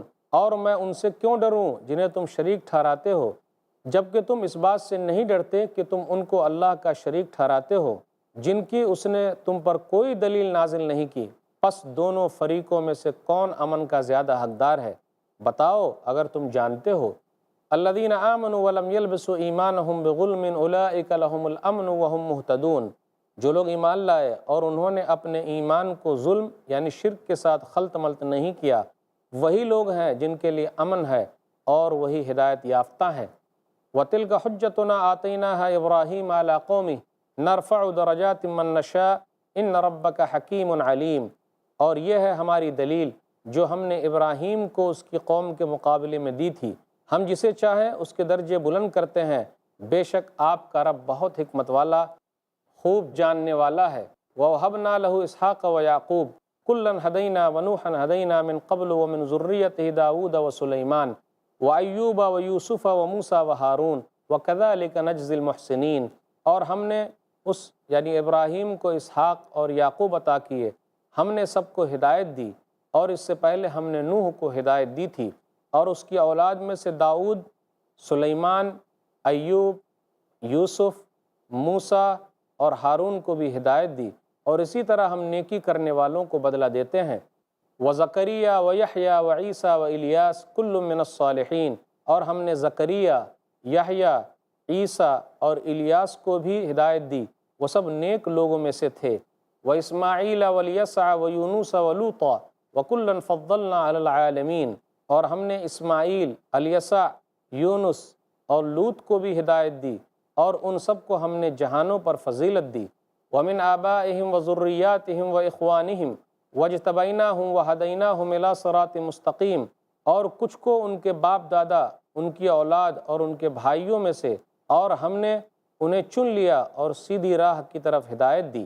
ذالک ھدی اللہ یہدی بہ من یشاء من عبادہ ولو اشرکوا لحبط عنہم ما کانوا یعملون، یہ اللہ کی ہدایت ہے، وہ اپنے بندوں میں سے جسے چاہتا ہے اس کی طرف رہنمائی کرتا ہے، اور اگر وہ لوگ شرک کرتے تو جو وہ عمل کرتے تھے برباد ہو جاتے۔ اولئک الذین آتیناہم الکتاب والحکم والنبوۃ فإن یکفر بہا ہؤلاء فقد وکلنا بہا فإن یکفر بہا ہؤلاء فقد وکلنا بہا قوما لیسوا بہا بکافرین، یہ وہ لوگ ہیں جنہیں ہم نے کتاب، حکمت اور نبوت دی تھی، اب اگر یہ لوگ اس ہدایت کو ماننے سے انکار کرتے تو بے شک ہم نے اس کے لیے ایسی قوم تیار کی ہے کہ وہ ان کا انکار کرنے والی نہیں۔ اولئک الذین ھدی اللہ فبہداہ مقتدی قل لا اسألکم علیہ اجرا ان هو الا ذکری للعالمین، یہ لوگ ہیں جنہیں اللہ نے ہدایت دی، لہٰذا اے نبی آپ بھی ان کے طریقے کی پیروی کریں، کہہ دیجئے میں اس پر تم سے کوئی اجر نہیں مانگتا، یہ تو تمام دنیا والوں کے لیے نصیحت ہے، یہ تو جہان والوں کے لیے نصیحت ہے۔ ناظرین اکرام، ابھی آپ نے سورہ نام سورہ نمبر 6 میں آیت نمبر 74 سے آیت نمبر 90 تک 17 آیتیں سنی، اس کا ترجمہ سنا۔ حضرت ابراہیم علیہ السلام اپنے ابا کو نصیحت کرتے ہیں، پھر اسی طریقے سے اس کے اندر یہ بھی ذکر ہے کہ ابراہیم علیہ الصلاۃ والسلام کے سامنے اللہ تعالیٰ نے توحید کے دلائل پیش کیے۔ پھر اسی طرح یہ مقام مناظرہ تھا جو ان کی قوم کے ساتھ ہوا ہے۔ پھر اسی طرح یہ کہا گیا شرک ظلم عظیم ہے، اور ابراہیم علیہ الصلاۃ والسلام کو اللہ تعالیٰ نے بڑھاپے میں اسحاق علیہ الصلاۃ والسلام دیا، اور یعقوب علیہ الصلاۃ والسلام کے بارے میں ذکر ہوا کہ وہ ان کے پوتے ہیں۔ پھر اسی طرح نوح علیہ الصلاۃ والسلام اور ابراہیم علیہ الصلاۃ والسلام کو اللہ تعالیٰ نے فضیلت دی ہے، ان کا مقام و مرتبہ ذکر کیا ہے۔ پھر اس کے بعد 18 نبیوں کا تذکرہ ہوا۔ اللہ تعالیٰ نے شرک کے بارے میں کہا اگر انبیاء علیہ الصلاۃ والسلام بھی شرک کرتے تو ان کے اعمال برباد ہو جاتے، ان کے اعمال ضائع ہو جاتے۔ تو شرک اتنی بری چیز ہے، اس لیے اس سے بچنا بہت ضروری ہے۔ ناظرین کرام، ابراہیم علیہ الصلاۃ والسلام اپنے ابا کو نصیحت کرتے ہیں۔ آپ غور کریں، آیت نمبر 74 سے آیت نمبر 79 تک، 1 تک ابراہیم علیہ الصلاۃ والسلام اپنے ابا کو سمجھاتے ہیں۔ وَإِذْ قَالَ إِبْرَاهِيمُ لِأَبِيهِ آزر، اور ابراہیم علیہ الصلاۃ والسلام نے اپنے ابا آزر سے کہا۔ تو ابراہیم علیہ الصلاۃ والسلام کے ابا کا نام آزر ہے، اور کہا آپ پوج رہے ہیں، بنا رہے ہیں بتوں کو اللہ کے علاوہ، میں تو نہیں ایسا کر سکتا۔ آپ بھی گمراہ ہیں، آپ کی قوم بھی گمراہ ہے، بتوں کی پوجا کرنے والی قوم گمراہ ہے۔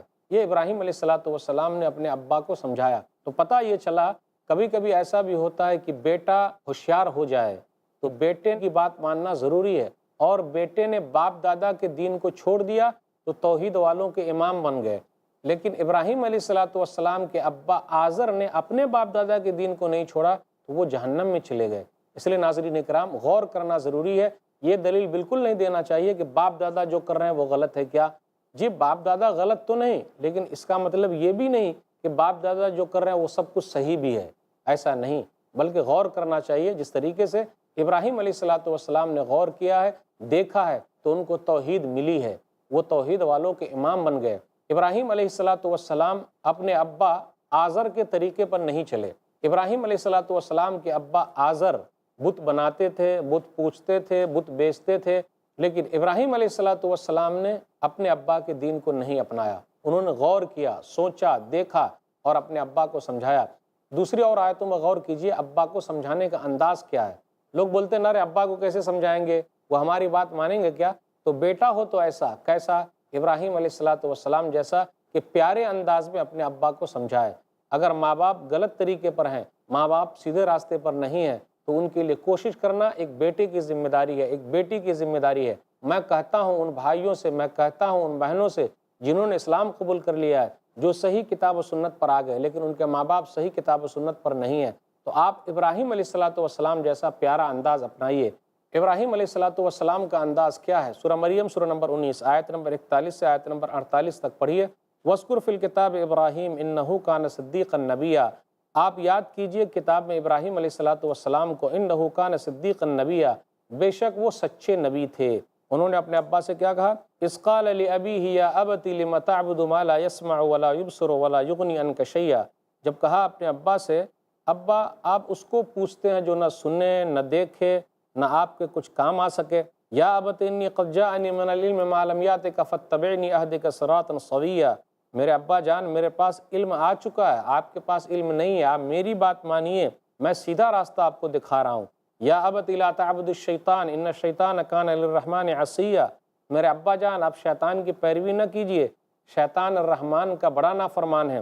یا ابت انی اخاف ان یمسک عذاب من الرحمن فتکون للشیطان ولیا، قال اراغب انت عن آلہتی یا ابراہیم لئن لم تنتہ لارجمنک وہجرنی ملیا، قال سلام علیک ساستغفر لک ربی انہ کان بی حفیا، واعتزلکم وما تدعون من دون اللہ وعدو ربی عسى الا اکون بدعاء رب شقیا۔ پھر کہا میرے ابا جان میں ڈرتا ہوں اگر آپ کو تکلیف پہنچے رحمان کی طرف سے تو کون ہے بچانے والا؟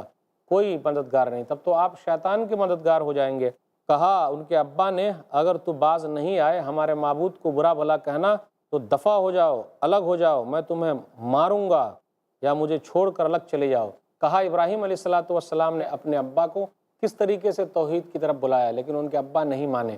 تو کبھی کبھی ایسا بھی ہوتا ہے کہ ابا بات نہیں مانتے لیکن آپ کو ان سے الگ نہیں ہونا، ہو سکتا ہے کہ آپ کو اپنے گھر سے دور کر دیں، اس کے باوجود بھی آپ ملنے کے لیے آتے رہیے، پیار محبت کے ساتھ رہیے، ماں باپ کی خدمت کیجیے۔ کچھ بھائی ایسے ہیں جن کو اللہ تعالیٰ نے اسلام کی دولت دے دی ہے لیکن وہ اپنے ماں باپ کے ساتھ سخت ہو گئے کیونکہ ان کے ماں باپ اسلام پر نہیں ہیں۔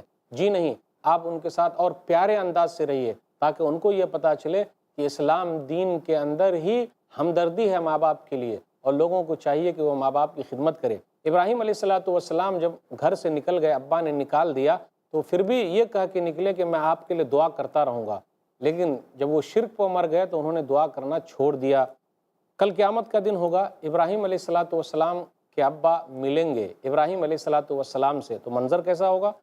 باپ بیٹے کی ملاقات۔ غور کر لیں ایک حدیث پر، صحیح بخاری کتاب احادیث الانبیاء کتاب نمبر 60 باب نمبر 8 حدیث نمبر 3350۔ ابو ہریرہ رضی اللہ تعالیٰ عنہ کہتے ہیں کہ رسول اللہ صلی اللہ علیہ وسلم نے فرمایا، یلقا ابراہیم اباہ آزر یوم القیامہ وعلی وجہ آزر قطرۃ وغبرہ فیقول له ابراہیم الم اقل لک لا تعصنی فیقول ابوہ فالیوم لا عاصیک فیقول ابراہیم یا رب انک وعدتنی اللہ تخزینی یوم یبعثون فأی خزٍ أخزى من أبي العبد فيقول الله تعالى إني حرمت الجنة على الكافرين ثم يقال يا إبراهيم ما تحت رجليك فينظر فإذا هو بزيخ ملتقط فيؤخذ بقوائمه فيلقى في النار۔ کہ ابراہیم علیہ السلام کی ملاقات اپنے ابا سے ہوگی، باپ بیٹی کی ملاقات قیامت کے دن، ان کے چہرے پر گرد و غبار ہوگا۔ ابراہیم علیہ السلام کہیں گے، ابا میں نے کہا تھا نا کہ آپ میری نافرمانی نہ کیجیے، تو اس دن ان کے ابا آزر کہیں گے آج میں نافرمانی نہیں کروں گا۔ تو ابراہیم علیہ السلام کہیں گے کہ میرے رب تو نے وعدہ کیا ہے کہ قیامت کے دن مجھے رسوا نہیں کرے گا، اس سے بڑی رسوائی کیا ہوگی کہ میرا باپ تیری رحمت سے محروم ہے۔ تو اللہ تعالیٰ فرمائیں گے انی حرمت الجنۃ علی الکافرین، کہ میں نے جنت کافروں پر حرام قرار دیا۔ رکیے، اگر شرک کی حالت میں دنیا سے چلے گئے تو کبھی بھی سفارش قبول ہوگی ہی نہیں، کوئی سفارش کرے گا بھی تو قبول نہیں ہوگی۔ آپ غور کر لیں، نبیوں کے باپ ابراہیم علیہ السلام اپنے باپ کے لیے ترسیں گے تو کل قیامت کے دن اللہ تعالیٰ ان کی نہیں سنے گا۔ تو ناظرین کرام، ہم نے جن کو اپنی طرف سے بنا لیا ہے وہ ہمارے لیے کیا کریں گے؟ جب نبیوں کے باپ اپنے باپ کے لیے کچھ نہیں کر سکتے تو دوسروں کے لیے جو توحید پر نہیں ہے کیا کریں گے؟ اس لیے ہمیں اور آپ کو توحید کو مضبوط کرنا۔ پھر اس کے بعد کیا ہوا؟ کہا جائے گا اے ابراہیم آپ اپنے پاؤں کی طرف دیکھیے۔ جب وہ دیکھیں گے تو ان کے ابا کو بجو کی شکل بنا دیا جائے گا اور اس کے بعد جہنم میں ڈال دیا جائے گا۔ دیکھا آپ نے، باپ کے لیے کوشش کی لیکن توحید پر نہیں تھے، اس لیے فائدہ نہیں ہوا۔ اللہ تعالیٰ نے ابراہیم علیہ السلام کو آسمان و زمین کا مشاہدہ کروایا، جیسا کہ ذکر ہے ملکوت السماوات والارض، ملکوت مبالغہ کا صیغہ ہے، جیسے رغبت رغبوت، رہبت رہبوت۔ تو اللہ تعالیٰ نے آسمان و زمین کی چیزیں ان کو دکھائی، مشاہدہ کروایا، کہا آپ غور و فکر کریں، دیکھیں۔ ابراہیم علیہ السلام نے ستارے کو دیکھا، اب دیکھیں توحید کو دیکھ رہے ہیں۔ یہ تحقیق کرنے کا ہے، تحقیق کر لیتا ہے تو وہ منزل تک پہنچ جاتا ہے۔ جو بھی تحقیق کے لیے نکلے گا، راستہ ڈھونڈے گا تو اس کو راستہ مل جائے گا۔ جو اللہ کی طرف راستہ ڈھونڈے گا، اللہ اس کو راستہ اپنا ضرور دکھائے گا۔ سورہ عنکبوت سورہ نمبر 29 آیت نمبر 69، آخری آیت ہے یہ، وَالَّذِينَ جَاهَدُوا فِينَا لَنَهْدِيَنَّهُمْ سُبُلَنَا، جو ہمارے لیے کوشش کرتے ہیں تو ہم اس کو اپنا راستہ دکھاتے ہیں۔ ابراہیم علیہ السلام نے کوشش کی، توحید کو پایا، ستارے کو دیکھا تو کہا یہ میرا رب ہے۔ ستارہ جب ڈوب گیا تو کہا میں ایسے کو رب نہیں مانتا۔ چاند کو دیکھا تو کہا یہ میرا رب ہے۔ جب وہ بھی ڈوب گیا تو بولے نہیں، اگر اللہ نے مجھے سیدھا راستہ نہیں دکھایا تب تو میں گمراہ ہو جاؤں گا۔ سورج کو دیکھا تو کہا یہ بڑا ہے، یہ میرا رب ہے۔ جب وہ بھی ڈوب گیا تو کہا نہیں، میں ایسا نہیں کر سکتا۔ انی وجہت وجہ للذی فطر السماوات والارض حنیفا وما انا من المشرکین، میں متوجہ ہوتا ہوں، یکسو ہوتا ہوں اس کی طرف جس نے آسمان و زمین کو بنایا ہے، اور میں مشرکوں میں سے نہیں ہوں۔ غور کر لیجئے، دنیا میں لوگ گمراہ ہوئے ہیں ظاہری چیز کو دیکھ کر بھی، آسمان کے اندر ستارے، چاند، سورج، اس کو دیکھ کر بھی لوگ گمراہ ہوئے اور اس کو ان لوگوں نے معبود بنا لیا۔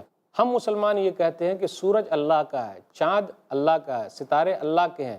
اللہ نہیں ہے، سورج اللہ نہیں ہے، چاند اللہ نہیں ہے، ستارے اللہ نہیں ہیں۔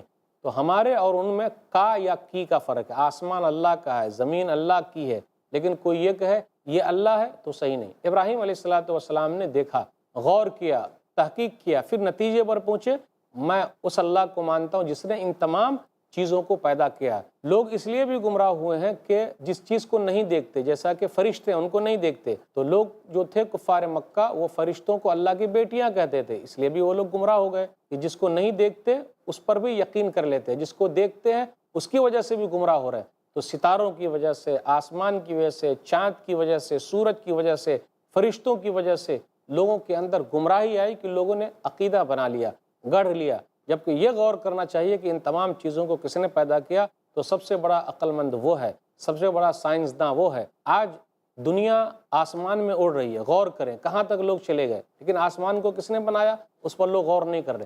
زمین کے اندر ہیں، پھر اسی طرح سمندر میں ہے، سمندر کو کس نے بنایا، زمین کو کس نے بنایا، بنانے والے تک نہیں پہنچ سکے۔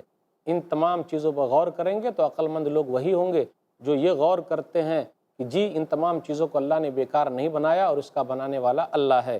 پھر اس کے بعد یہ ہے ان کی قوم نے آپ سے حجت کی، وحاجہ قوم، ابراہیم علیہ السلام کی قوم نے حجت کی۔ تو دلیلیں اپنی طرف سے لوگ رکھتے ہیں، کچھ نہ کچھ دلیلیں دیتے ہیں تاکہ بچاؤ کا طریقہ ہو سکے، اور جو لوگ ان کے طریقے پر چلتے ہیں ان کے لیے کوئی نہ کوئی راستہ ہو سکے، تو وہ لوگ سہارے کے طور پر استعمال کرتے ہیں۔ جو لوگ حق پر نہیں ہیں کچھ نہ کچھ دلیل ضرور ہوگی، تو ان کی قوم نے بھی ان سے حجت کی۔ پھر آگے یہ ہے الذین آمنوا ولم یلبسوا ایمانہم بظلم اولئک لہم الامن وہم مہتدون۔ یہ آیت نمبر 82 ہے کہ جو لوگ ایمان لائے کن کے لیے شانتی ہے۔ دنیا میں کچھ لوگ ایسے بھی ہیں جن کے پاس دھن ہے، دولت ہے، اس کے باوجود بھی وہ لوگ اپنے آپ کو مار رہے ہیں۔ ایک چیز ان کے پاس نہیں ہے، وہ ہے ایمان کی دولت، ان کے پاس نہیں ہے۔ ایمان اگر آ جائے یعنی ایک اللہ کو ماننا اور ایک اللہ کے بتائے ہوئے طریقے پر چلنا، تو ان کے لیے شانتی ہوتی۔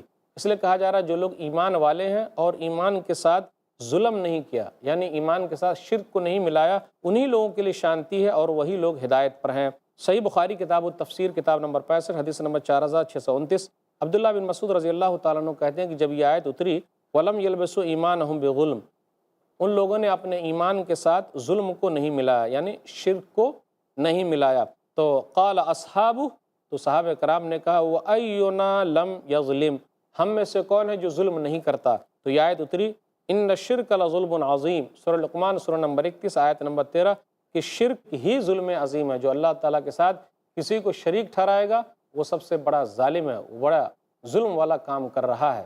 اس کے بعد آیت نمبر 84 سے آیت نمبر 90 کے درمیان غور کیجئے، 4 آیتوں میں 83، 84، 85، 86، 4 آیتوں میں 18 نبیوں کا ذکر ہے۔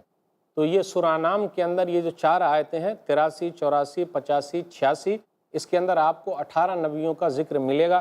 ابراہیم علیہ السلام کا ذکر ہے، اسحاق علیہ السلام ہے، یعقوب علیہ السلام ہے، نوح علیہ السلام ہے، داؤد علیہ السلام ہے، سلیمان علیہ السلام ہے، ایوب علیہ السلام ہے، پھر اسی طریقے سے یوسف علیہ السلام ہے، موسیٰ علیہ السلام ہے، ہارون علیہ السلام ہے، زکریا علیہ السلام ہے، یحییٰ علیہ السلام ہے، عیسیٰ علیہ السلام ہے، الیاس علیہ السلام ہے، اسماعیل علیہ السلام ہے، الیسع علیہ السلام ہے، یونس علیہ السلام ہے، اور لوط علیہ السلام۔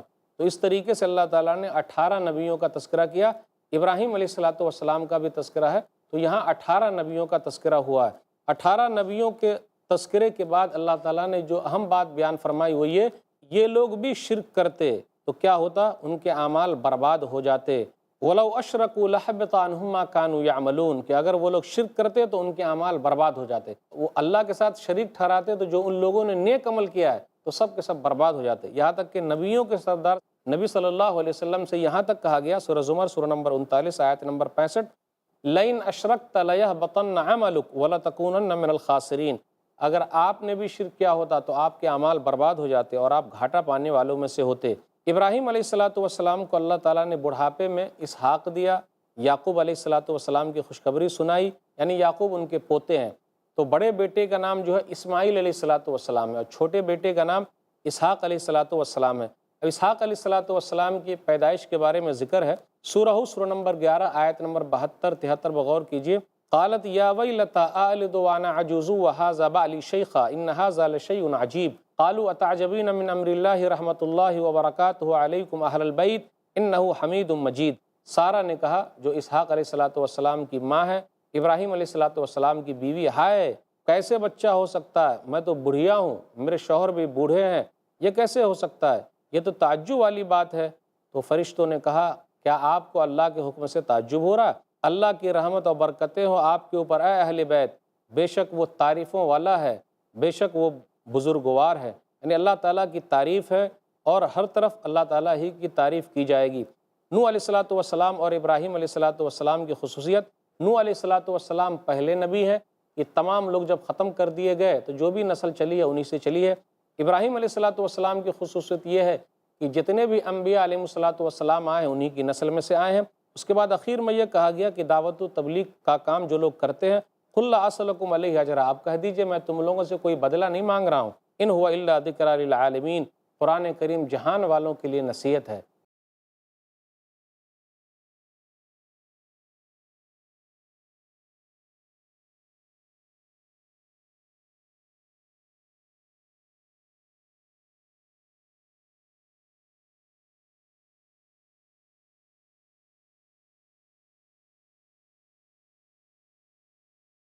السلام علیکم ورحمۃ اللہ وبرکاتہ۔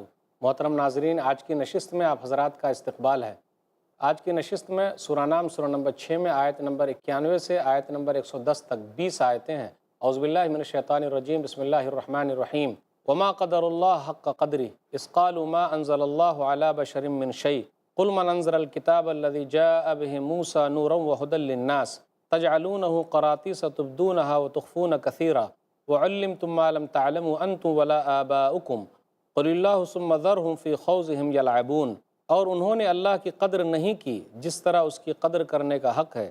جس وقت انہوں نے کہا اللہ نے کسی بشر پر کوئی چیز نازل نہیں کی، کہہ دیجئے پھر وہ کتاب کس نے نازل کی تھی جسے موسیٰ لائے تھے، جو تمام انسانوں کے لیے روشنی اور ہدایت تھی، جسے تم متفرق اوراق میں نقل کرتے ہو، اس میں سے کچھ تم ظاہر کرتے ہو اور بہت کچھ چھپا لیتے ہو، اور اس کتاب کے ذریعے سے تمہیں وہ علم دیا گیا تھا جو نہ تمہیں حاصل تھا اور نہ تمہارے باپ دادا کو۔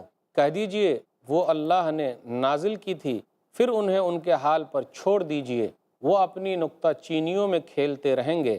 وَهَذَا كِتَابٌ أَنزَلْنَاهُ مُبَارَكٌ مُصَدِّقُ الَّذِي بَيْنَ يَدَيْهِ وَلِتُنذِرَ أُمَّ الْقُرَىٰ وَمَنْ حَوْلَهَا وَالَّذِينَ يُؤْمِنُونَ بِالْآخِرَةِ يُؤْمِنُونَ بِهِ وَهُمْ عَلَىٰ صَلَاتِهِمْ يُحَافِظُونَ۔ اور یہ کتاب قرآن کریم ہم نے اسے نازل کیا ہے، یہ برکت والی تصدیق کرنے والی ہے اس کتاب کی جو اس سے پہلے آئی تھی، تاکہ آپ ام القریٰ یعنی مکہ اور اس کے آس پاس والوں کو ڈرائیں، اور جو لوگ آخرت پر ایمان رکھتے ہیں وہ اس قرآن پر بھی ایمان رکھتے ہیں اور وہ اپنی نماز کی حفاظت کرتے ہیں۔ وَمَنْ أَظْلَمُ مِمَّنِ افْتَرَىٰ عَلَى اللَّهِ كَذِبًا أَوْ قَالَ أُوحِيَ إِلَيَّ وَلَمْ يُوحَ إِلَيْهِ شَيْءٌ وَمَنْ قَالَ سَأُنزِلُ مِثْلَ مَا أَنزَلَ اللَّهُ وَلَوْ تَرَىٰ إِذِ الظَّالِمُونَ فِي غَمَرَاتِ الْمَوْتِ وَالْمَلَائِكَةُ بَاسِطُو أَيْدِيهِمْ أَخْرِجُوا أَنفُسَكُمْ الْيَوْمَ تُجْزَوْنَ عَذَابَ الْهُونِ بِمَا كُنتُمْ تَقُولُونَ عَلَى اللَّهِ غَيْرَ الْحَقِّ وَكُنتُمْ عَنْ آيَاتِهِ تَسْتَكْبِرُونَ۔ اور اس شخص سے زیادہ ظالم کون ہے جو اللہ پر جھوٹ گڑھے یا کہے کہ مجھ پر وحی نازل کی گئی ہے حالانکہ اس پر کوئی وحی نازل نہیں کی گئی، اور جس نے کہا کہ میں بھی ایسی چیز نازل کر سکتا ہوں جیسی اللہ نے نازل کی ہے۔ کاش آپ ظالموں کو اس حال میں دیکھیں جب وہ موت کی سختیوں میں گرفتار ہوتے ہیں اور فرشتے یہ کہتے ہوئے اپنے ہاتھ پھیلائے ہوئے ہوتے ہیں، نکالو اپنی جانیں، آج تمہیں بدلے میں ذلت کا عذاب دیا جائے گا، کیونکہ تم اللہ پر ناحق باتیں گڑھتے تھے اور اس کی آیتیں سن کر تکبر کرتے تھے۔ وَلَقَدْ جِئْتُمُونَا فُرَادَىٰ كَمَا خَلَقْنَاكُمْ أَوَّلَ مَرَّةٍ وَتَرَكْتُم مَّا خَوَّلْنَاكُمْ وَرَاءَ ظُهُورِكُمْ وَمَا نَرَىٰ مَعَكُمْ شُفَعَاءَكُمُ الَّذِينَ زَعَمْتُمْ أَنَّهُمْ فِيكُمْ شُرَكَاءُ لَقَدْ تَقَطَّعَ بَيْنَكُمْ وَضَلَّ عَنكُم مَّا كُنتُمْ تَزْعُمُونَ۔ اور یقیناً تم ہمارے پاس اکیلے آئے ہو جس طرح کہ ہم نے تمہیں پہلی بار پیدا کیا، اور ہم نے تمہیں جو کچھ عطا کیا تھا وہ تم اپنے پیچھے چھوڑ آئے ہو، اور اب ہمیں تمہارے ساتھ تمہارے وہ سفارشی نظر نہیں آتے جن کے بارے میں تم دعویٰ کرتے تھے کہ بے شک وہ تمہاری بندگی میں اللہ کے شریک ہیں۔ ان سے تمہارا تعلق یقیناً ٹوٹ گیا ہے اور وہ تم سے کھو گئے ہیں جنہیں تم اپنے معبود خیال کرتے تھے۔ خلاصہ کچھ یوں ہے کہ جن لوگوں نے رسول اللہ صلی اللہ علیہ وسلم کی بشریت کا انکار کیا اس کو منع کیا جا رہا ہے، پھر اسی طرح جن لوگوں نے کتاب کا انکار کیا ان کو منع کیا جا رہا ہے کہ موسیٰ علیہ السلام اس سے پہلے نبی آئے ہیں، موسیٰ علیہ السلام پر کتاب بھی اتری ہے، اسی طریقے سے رسول اللہ صلی اللہ علیہ وسلم بھی نبی ہیں اور رسول اللہ صلی اللہ علیہ وسلم پر کتاب بھی اتری ہے، اور کتاب کا فائدہ یہ ہے کہ اس کے ذریعے سے لوگوں کو ڈرانا ہے، لوگوں کو ایک اللہ کی طرف بلانا ہے۔ سب سے بڑا ظالم ہے وہ جو اللہ تعالیٰ پر جھوٹ باندھتا ہے، جو یہ کہتا ہے کہ میری طرف وحی اتری ہے جبکہ وحی اس کی طرف نہیں اتری۔ وحی اللہ تعالیٰ مخصوص بندے پر اتارتا ہے۔ نبی صلی اللہ علیہ وسلم آخری نبی ہیں، آخری رسول ہیں۔ اس کے بعد یہ کہا جا رہا ہے موت کے وقت سختی بہت زیادہ ہوتی ہے، فرشتے خود کہیں گے کافروں سے کہ تم اپنی روح کو خود نکالو، لیکن وہ لوگ کیسے نکال سکتے ہیں؟ نکال نہیں پائیں گے۔ اس کے بعد مشرکین کی مذمت بیان کی گئی۔ اللہ تعالیٰ نے اپنی نشانیوں کا تذکرہ کیا کہ اللہ تعالیٰ ہی آسمان و زمین کو نئے سرے سے پیدا کرنے والا ہے، اور اللہ تعالیٰ ہر چیز پر قادر ہے۔ اللہ تعالیٰ ہی دانے کو پھاڑتا ہے، اللہ تعالیٰ ہی گٹھلی کو پھاڑتا ہے اور درخت بناتا ہے، وہی لکڑی ہے، پھر کس طریقے سے اس سے پھل آ جاتا ہے۔ اللہ تعالیٰ پانی نازل کرتا ہے اور پانی کے ذریعے سے کس طریقے سے وہ پھل کو پھلدار بنا دیتا ہے۔ غور کریں، غور کرنے کی ضرورت ہے۔ پھر اسی طرح یہ بھی کہا گیا کہ اللہ تعالیٰ نے ستارے بنائے، آدمی کو چاہیے کہ اس پر غور کرے۔ بارش نازل کرتا ہے، پھر بارش کے ذریعے سے اللہ تعالیٰ زمین سے کس طریقے سے پودے اگاتا ہے۔ ذرا پکنے کا وقت آئے تو ان پودوں کی طرف دیکھو، غور تو کرو، کون ہے نکالنے والا؟ پانی ایک ہی ہے، پھر اسی طریقے سے پھل الگ الگ ہیں، اس کا مزہ الگ الگ ہے۔ پانی ایک ہی طریقے کا ہے، زمین بھی الگ الگ ہے، تو کس طریقے سے اللہ تعالیٰ مختلف ذائقے دار چیزیں پیدا کر رہا ہے، پھر اسی طریقے سے پھل دے رہا ہے، تو یہ کون کرتا ہے؟ ایک ہی طریقے کے پانی سے الگ پھل نکلے، اس کا مزہ الگ آ جائے، کون کرتا ہے؟ غور کرنا چاہیے۔ پھر یہ ذکر ہوا اس کے بعد کہ اللہ تعالیٰ اکیلا ہے، جنات سے اللہ تعالیٰ نے اپنا رشتہ نہیں بنایا، اور نگاہیں اللہ تعالیٰ کو نہیں دیکھ سکتی، اللہ تعالیٰ سب کو دیکھ رہا ہے۔ پھر کہا گیا جو لوگ اللہ تعالیٰ کو نہیں مانتے ان کے معبودوں کو گالی نہیں دینا، ورنہ وہ لوگ اللہ کو گالی دیں گے، چاہے صحافت کے ذریعے ہو، خطابت کے ذریعے ہو، کسی کی دھارمک چیز کو برا بھلا نہیں کرنا، یہ منع کیا جا رہا ہے۔ یہ اسلام کے اندر آیا آیت نمبر 108 میں، سورہ نام سورہ نمبر 6 میں۔ لوگوں نے قسمیں کھا کے رکھی تھی کہ اگر نبی آئیں گے، کتاب آ گئی تو ہم لوگ مان لیں گے، سب چیزیں آ گئی پھر بھی وہ لوگ نہیں مانے۔ تو یہ مختصر سا خلاصہ تھا۔ تفسیر کے اندر آتے ہیں، آیت نمبر 91 اور 92 پر غور کیجئے۔ لوگوں کے پاس کتابیں آئی، فرشتے کتاب لے کر آئے، انبیاء علیہ الصلاۃ پر کتابیں اتاری گئی، تو لوگوں نے کہا کہ نہیں، کسی انسان پر کچھ نہیں اترا۔ پرانے لوگوں کا یہ رہا ہے، رسول کو ماننے سے انکار کیا گیا، تو ہم جیسے بشر ہیں، ہم جیسے انسان ہیں، تو یہ رسول کیسے ہو سکتے، ان کے اوپر کوئی کتاب کیسے اتری ہے؟ تو اللہ تعالیٰ نے جواب دیا کہ موسیٰ علیہ السلام پر بھی کتابیں اتری ہے، نبی صلی اللہ علیہ وسلم پر بھی کتاب اتری ہے، کوئی نئی چیز نہیں ہے، کتاب کا اترنا کوئی نئی بات نہیں ہے۔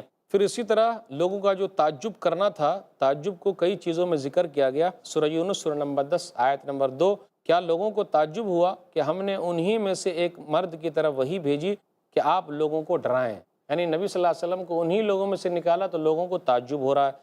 سورہ اسراء سورہ نمبر 17 آیت نمبر 94 اور 95 بغور کیجئے، وَمَا مَنَعَ النَّاسَ أَن يُؤْمِنُوا إِذْ جَاءَهُمُ الْهُدَىٰ إِلَّا أَن قَالُوا أَبَعَثَ اللَّهُ بَشَرًا رَّسُولًا قُل لَّوْ كَانَ فِي الْأَرْضِ مَلَائِكَةٌ يَمْشُونَ مُطْمَئِنِّينَ لَنَزَّلْنَا عَلَيْهِم مِّنَ السَّمَاءِ مَلَكًا رَّسُولًا۔ اور جب لوگوں کے پاس ہدایت آ گئی تو ان کو ایمان لانے سے اس کے سوا کوئی چیز مانی نہ ہوئی کہ کہنے لگے کیا اللہ نے آدمی کو رسول بنا کر بھیجا ہے؟ کہہ دیجیے اگر زمین میں فرشتے ہوتے کہ اس میں چلتے پھرتے اور آرام کرتے یعنی بستے تو ہم ان کے پاس فرشتے کو پیغمبر بنا کر بھیجتے، لیکن یہاں زمین کے اندر کون لوگ بستے ہیں؟ انسان ہیں، اس لیے اللہ تعالیٰ نے انہی میں سے رسول کو بھیجا ہے اور کتابیں دی ہے۔ اللہ تعالیٰ نے جو کتابیں اتاری ہے اس کے ذریعے سے لوگوں کو ڈرانا ہے، سب کو ڈرانا ہے، لوگوں کو ایک اللہ کی طرف بلانا ہے، کیونکہ نبی صلی اللہ علیہ وسلم سب کے رسول ہیں، سب کی طرف رسول بنا کر بھیجے گئے ہیں۔ سورہ اعراف سورہ نمبر 7 آیت نمبر 158، قُلْ يَا أَيُّهَا النَّاسُ إِنِّي رَسُولُ اللَّهِ إِلَيْكُمْ جَمِيعًا، کہہ دیجیے اے لوگوں میں تم تمام کی طرف اللہ کا رسول بنا کر بھیجا گیا ہوں۔ تو جو رسول اللہ صلی اللہ علیہ وسلم کو اپنا نبی اپنا رسول نہیں مانے گا وہ مومن نہیں ہے، اور اگر اس نے کلمہ نہیں پڑھا اس کا خاتمہ ویسے ہی ہو گیا تو وہ اسلام پر نہیں مرا تو ان کا ٹھکانہ جہنم ہے۔ پھر اسی طرح یہ کہا گیا کہ آپ پر جو قرآن کریم اتارا گیا ہے اس کے ذریعے آپ کو کیا کرنا ہے۔ سورہ نام سورہ نمبر 6 آیت نمبر 19، لِأُنذِرَكُم بِهِ وَمَن بَلَغَ، آپ کہیے کہ میں تم لوگوں کو ڈراؤں اور ان تک میرا پیغام پہنچے جہاں تک پہنچ جائے، جہاں تک قرآن کا پیغام پہنچے۔ قرآن تمام لوگوں کے لیے ہے، دنیا کے اندر جتنے لوگ بس رہے ہیں سب کے لیے قرآن ہے، قرآن سب تک پہنچانا ہے۔ تو نبی صلی اللہ علیہ وسلم کا مشن یہی تھا کہ سب تک اللہ کا پیغام پہنچ جائے۔ اللہ تعالیٰ نے اپنے بندے پر قرآن کریم اتارا ہے، قرآن کریم کا لوگ انکار کیوں کرتے ہیں؟ سورہ فرقان سورہ نمبر 25 آیت نمبر 1، تبارک الذی نزل الفرقان علی عبدہ لیکون للعالمین نذیرا، بابرکت ہے وہ ذات جس نے فرقان کو، حق اور باطل کے درمیان فرق کرنے والی چیز کو اپنے بندے پر اتارا تاکہ جہان والوں کو ڈرائیں۔ تو قرآن تمام لوگوں کے لیے، جس طرح نبی صلی اللہ علیہ وسلم تمام لوگوں کے لیے، قرآن کریم بھی اسی طریقے سے تمام لوگوں کے لیے۔ کل قیامت کے دن کوئی یہ نہیں کہہ سکے گا جی قرآن ہمارے لیے نہیں تھا، اس لیے اللہ تعالیٰ نے کہا نہیں، سب کے لیے تاکہ آپ جہان والوں کو ڈرائیں۔ موت کے وقت اور قیامت کے دن ان ظالموں کا حال کیا ہوگا جب موت آتی ہے تو کس طریقے سے فرشتے آتے ہیں اور سختی کرتے ہیں، مارتے ہیں، چہرے پر مارتے ہیں، پیٹھ پر مارتے ہیں، یہ سب کون بتانے والا؟ کوئی تو بتا نہیں سکتا نا۔ بتائے گا کون؟ اللہ نے بتایا ہے۔ بتائے گا کون؟ رسول اللہ صلی اللہ علیہ وسلم نے بتایا۔ اس کے علاوہ کون بتا سکتا ہے؟ قرآن کریم میں ذکر ہے، سورہ انفال سورہ نمبر 8 آیت نمبر 50، کاش آپ اس وقت اس کیفیت کو دیکھتے کہ جب کافروں کی روح فرشتے نکال لیں، ان کے چہروں پر، ان کے پیٹھوں پر مارتے ہیں، اخرجوا انفسکم، تم اپنی جان کو خود نکالو۔ کہا کیسے وہ لوگ اپنی جان کو نکالیں گے؟ تو یہ سختی مراد ہے۔ کل قیامت کے دن ہم لوگ سب کچھ چھوڑ چھاڑ کے چلے جائیں گے۔ دنیا کے اندر جتنی بھی چیزیں ہم نے کمائی ہے وہ دوسروں کے لیے ہے، مال جو ہم نے کمایا وہ دوسروں کے لیے، سب یہیں دھرا کا دھرا رہ جائے گا، کوئی چیز کام نہیں آئے گی۔ تو اسی کا ذکر ہو رہا ہے، وَتَرَكْتُم مَّا خَوَّلْنَاكُمْ وَرَاءَ ظُهُورِكُمْ، اور جو مال و متاع ہم نے تم کو عطا کیا تھا وہ سب تم پیچھے ہی چھوڑ کے چلے آئے۔ مال میں ہمارا حصہ کتنا؟ لوگ کہتے ہیں میرا مال میرا مال، مال میں کتنا حصہ ہے؟ ایک حدیث پر غور کریں، صحیح مسلم کتاب الزہد کتاب نمبر 53 حدیث نمبر 2959، یقول العبد مالی مالی، بندہ کہتا میرا مال میرا مال، انما لہ من مالہ ثلاث، بندے کے لیے مال میں سے صرف 3 چیز ہے، کیا؟ ما اکلا فافنا، جو کھا لیا، او لبسا فابلا، جو پہن لیا پرانا کر دیا، او آتا فقتنا، یا کسی کو دے کر اپنے لیے جمع کر لیا، وما سوا ذلک فہو ذاہب وتارک للناس، اس کے بعد جتنا بھی مال ہے وہ دوسروں کا ہے، کسی اور کا نہیں ہے، وہ دوسروں کے ہاتھ چلا جائے گا، وہ خود کا نہیں ہے۔ ہم اور آپ جو جمع کر کے رکھ رہے ہیں وہ دوسروں کے ہاتھ لگ جائے گا، ہم کو صرف اتنا ہی فائدہ ہوگا اپنے مال میں سے، وہ ہے 3 حصہ۔ ایسے ہی فائدے مند اسلامک ویڈیوز دیکھنے اور منہج سلف پر کتاب و سنت کی تعلیمات کو عام کرنے میں ہمارا تعاون کریں، تاکہ آپ کے لیے ذریعہ نجات، جنت کے حصول کا سبب، ساتھ ہی مال میں برکت و اضافے کا ذریعہ بھی بنے۔ آمین۔ جزاک اللہ خیراً۔